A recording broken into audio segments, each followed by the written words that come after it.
Same exact movement, two completely different ways to write the code. That's the difference between G90 and G91. G90 is all about absolute positioning. This code comes before your movement command, and it tells the machine, where are we going from where we are?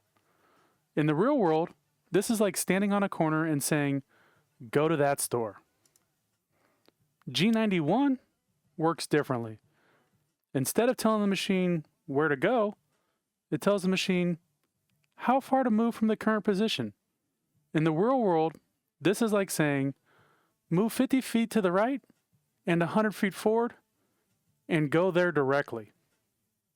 If that finally clicked, like, subscribe, and watch the next one, because next up we've got feed rate versus spindle speed, and that's where we really start to make things happen.